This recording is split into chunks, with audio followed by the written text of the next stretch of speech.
कुरुक्षेत्र से सुधा जी, स्वागत है आपका। हमारी प्यारी बेटी और हमारे मसीहा आप दोनों का अस्सलाम वालेकुम रहमतुल्लाहि व बरकातहू। आदाब। उफ बेटी, बहुत प्यारी लग रही हैं आप। शुक्रिया। काला टीका लगा कर आया करो, किसी की नजर न लग जाए। सबसे पहले तो मेरे को लगता है मेरी नजर लग जाएगी तुम्हें। नहीं मैम, मेरा आपकी एक कहाँ सवाल नजर कुछ लगेगी कहना मुझे? भी चाहूंगी। जी। सवाल ये है सर, मेरी एक लेडी है, मेरे ख्याल से 37 है उनकी एज। उनकी टांग पे बहुत फोड़े निकल रहे हैं, गोडे पे भी टांग पे भी बहुत मोटे मोटे फोड़े निकलते हैं और ठीक नहीं हो रहे। इन लोगों को विश्वास होता है कि जैसे धागा बनवा लिया, झाड़ा लगवा लिया, ठीक हो जाएंगे। तो मैंने उनको नमक जैतून दिया, मैंने कहा कि चुटकी खा लो, नमक कलौंजी दिया था। उन्होंने एक टाइम लिया, 2 टाइम नहीं लिया, तो उनको कोई आराम नहीं आया। तो मैंने कहा कि मैंने बहुत ज्यादा निकल रहे हैं, तो 2-2 चुटकी बता दूं सर उनको? जी। 2 चुटकी नमक कलौंजी और 1 चुटकी मीठा सोडा डाल के एक टाइम ले लें और एक टाइम 2 टाइम ले लें। और सर एक बात कहना चाह रही थी। सर पता, आप कहते मैं जिद्दी हूँ। देखिए ना पीछे कितना बीमार रही, एलोपैथिक दवाई खाई, जैसे दिल धड़कता है ना ऐसे मेरा जो है ना पूरा सिर लगे करता था, धड़कता था जोर जोर से। सारा दिन नींद आती रहती थी, नींद नहीं आती थी और भूख बहुत बढ़ गई थी।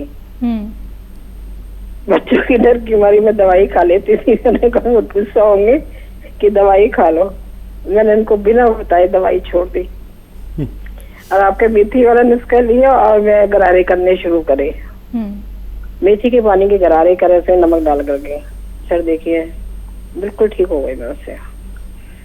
आप बताओ फिर, मेरे को कहते हो मैं जिद्दी हूँ, कैसे ना विश्वास करूँ आपकी दवाइयों पर?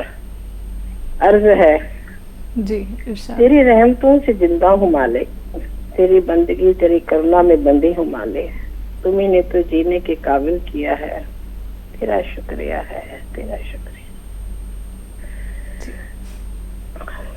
हकीम साहब।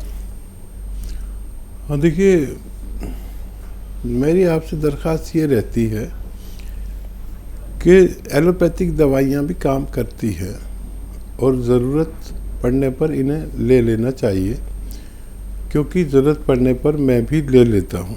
तो कहीं ऐसा ना हो कि कभी आप पर कोई बड़ी परेशानी आ जाए और आप एलोपैथिक दवाइयों से अपनी ज़िद की वजह से बचती रहें। मैं ये नहीं चाहता कि आपको कोई बड़ी तकलीफ़ आ जाए, तो कभी ले लिया करिए ज़रूरत पड़ने पर। ये मेरे आपसे निवेदन है। और ज़िद्दी तो मैं आपको इसलिए कहता हूँ कि आप इंतहा कर देती हैं दवाई ना लेने में एलोपैथिक। और जो एलोपैथिक दवाई ले रही थी आप, उन्हीं से नींद आती है। ये जो गले की बीमारियाँ या नज़ला खांसी की जितनी दवाइयाँ हैं, इनमें नींद होती है। और मैं तो एक गोली खा लूँ तो 2 दिन नींद आती है, लेकिन कभी खानी पड़ जाती है, जैसे छींकें आ रही हैं बहुत ज़्यादा। अब एलोपैथ के पास ऐसा कोई इलाज नहीं कि फ़ौरन रोक दे, यूनानी के पास ऐसा कोई इलाज नहीं है। एलोपैथ में जो एंटी एलर्जिक दवाइयाँ हैं वो फौरी तौर पर छींकों को, नज़ले को खामोश कर देती हैं। मुझे शूट करना है, मुझे छींकें आ रही हैं, क्या करूं? एक एंटी एलर्जी लिया और आके शूट कर दिया, नज़ला भी रुक गया, और फिर मैं यूनानी दवाएं लेता हूं। तो ऐसे ही आप कर लिया करिए। और क्या सवाल है? 37 साल की उम्र के एक मरीज़ हैं, फोड़े निकलते हैं, तो इन्होंने कलौंजी का नमक बताया। हाँ, कलौंजी का नमक सही बताया आपने, और 2-2 चुटकी दीजिए, यही सही है। और सोडे के साथ देंगे तो उनके खून में कोलेस्ट्रॉल को ठीक करते हुए ये खून को साफ़ करेगा, और खून साफ़ होने के बाद फोड़े फुंसियाँ निकलना ठीक हो जाते हैं। जी।